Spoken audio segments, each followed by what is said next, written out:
আসসালামু আলাইকুম প্রিয় বার্সা ফ্যান্স, প্রিয় culers. Stunningly beautiful brand new Camp Nou ছবিটা আপনারা দেখেছেন। বার্সেলোনা তাদের সোশ্যাল প্ল্যাটফর্মে কিন্তু এই ছবিটা শেয়ার করছে এবং একজন বার্সা ফ্যান হিসেবে, একজন ট্রু কুলার হিসেবে অবশ্যই আপনার ছবিটাকে দেখে আনন্দ অনুভব করতে হবে। ক্যাম্প নু বার্সার ইতিহাসের সঙ্গে এতটা ওতপ্রোতভাবে জড়িত যে নতুন করে সাজানো এই ক্যাম্প নুকে দেখে সত্যিকার অর্থে অনেক ভালো লাগছে। বার্সাকে কেন্দ্র করে ট্রান্সফার মুভমেন্টগুলো নাকি এখনও শেষ হয়নি। বিতর্কিত কিংবা বিতর্কের মুখে পড়া বার্সার বর্তমান স্পোর্টিং ডিরেক্টর ডেকো এমন একটা ইঙ্গিত দিয়েছেন, সাম্প্রতিক সময়ে একজন ফ্যানের একটা প্রশ্নের জবাবে ডেকো খুব একটা বেশি ডিপ্লোমেসির দিকে গেলেন না। স্পষ্টত বললেন যে যদি প্রশ্নটা এমন হয়, যেহেতু তাকে করা হয়েছিল যে নতুন কোনো প্লেয়ার আসবেন কিনা, তখন তিনি সেখানে বলেছেন ইয়েস, অর্থাৎ আসার একটা জোরালো সম্ভাবনা আছে। এখন কথা হচ্ছে নতুন প্লেয়ার বলতে আমরা কাদেরকে বোঝাচ্ছি। এখানে আসলে নিকো উইলিয়ামসকে আনার পথটা প্রায় বন্ধ হয়ে গিয়েছে, এই জিনিসটা সকলেই মেনে নিয়েছেন। তবে বার্সার যে একজন লেফট উইঙ্গার দরকার, সেই মিশনটা বার্সা এখানেই ক্লোজ করেনি। এখন পর্যন্ত দুজনের নাম কিন্তু জোরে সোরে শোনা যাচ্ছে। একজন হচ্ছেন জুভেন্টাসের বর্তমান উইঙ্গার ফেদেরিকো কিয়েসা, আরেকজন হচ্ছেন এসি মিলানে খেলা রাফায়েল লিয়াও। অর্থাৎ এই দুজন এই মুহূর্তে বার্সার নাকি টার্গেটে আছে।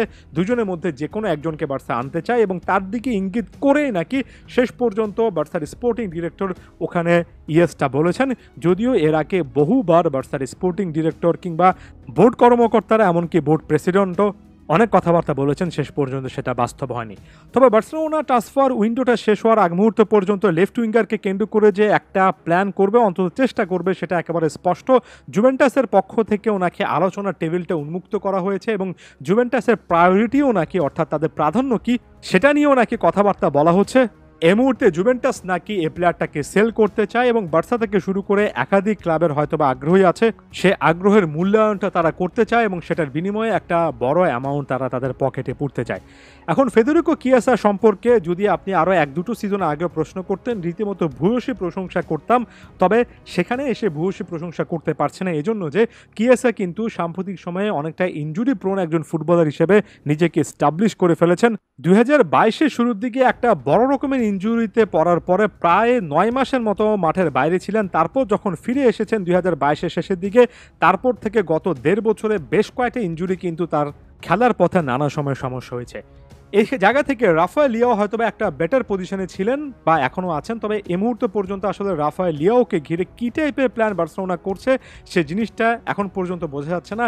লিয়াওকে ছাড়তে চাইলেও 90 থেকে 100 মিলিয়ন ইউরোর একটা বিশাল পরিমাণ প্রাইস ট্যাগ যে এসি মিলান ঝুলিয়ে দেবে, সেটার বিপরীতে বার্সেলোনা আসলে কি বলবে সেটা এখন দেখার বিষয়। এখন অফলোডের কথায় চলে আসে। বার্সা এই প্লেয়ারদেরকে কেনার পরে সাইন করতে হলে, রেজিস্টার করতে হলে প্লেয়ার তো ছাড়তে হবে। এই মুহূর্তে পর্যন্ত লোন ডিলের কথা বলা হচ্ছে, যেমন ভিটোর রকি একটা লোন ডিলে রিয়াল বেতিসে যেতে পারেন, এমন টাইপের কথাবার্তা শোনা যাচ্ছে। ইকাই গুন্দোয়ান, যিনি কিনা ম্যানচেস্টার সিটিতে ফেরার পথে আছেন, জাতীয় দলের ক্যারিয়ারটাও শেষ করে ফেলেছেন, সেই ইকাই গুন্দোয়ান হয়তোবা চলে গেলে সেখানে স্যালারি স্পেসগুলো তৈরি হবে। তবে বার্সেলোনা আসলে অপারেশনগুলো শেষ দিকে এসে কমপ্লিট করতে পারবে কিনা সেটাও একটা চিন্তার বিষয়। এর বাইরে কিন্তু বার্সেলোনা প্লেয়ার সেল করছে, অর্থাৎ বিশেষ করে সেল করে বড় একটা অ্যামাউন্ট আসলে নিচ্ছে। এখন পর্যন্ত এমন কোনো পথ আসলে খুঁজে পাওয়া যাচ্ছে না। ইকে গুন্দোয়ান সংক্রান্ত ব্যাপারগুলো নিয়ে আরও একটা নতুন ভিডিওতে আলোচনা করব। তবে এখন পর্যন্ত যে জিনিসটাতে আসলেই ফোকাস করতে চাই সেটা হচ্ছে বার্সা কিন্তু ওই ট্র্যাকটাতে নেই যেখানে দাঁড়িয়ে একেবারে স্পষ্টত বলা যায় যে ট্রান্সফার উইন্ডো শেষ হওয়ার আগ মুহূর্ত পর্যন্ত বার্সা একেবারে বিশাল পরিমাণে একটা সাইনিং করে ফেলবে।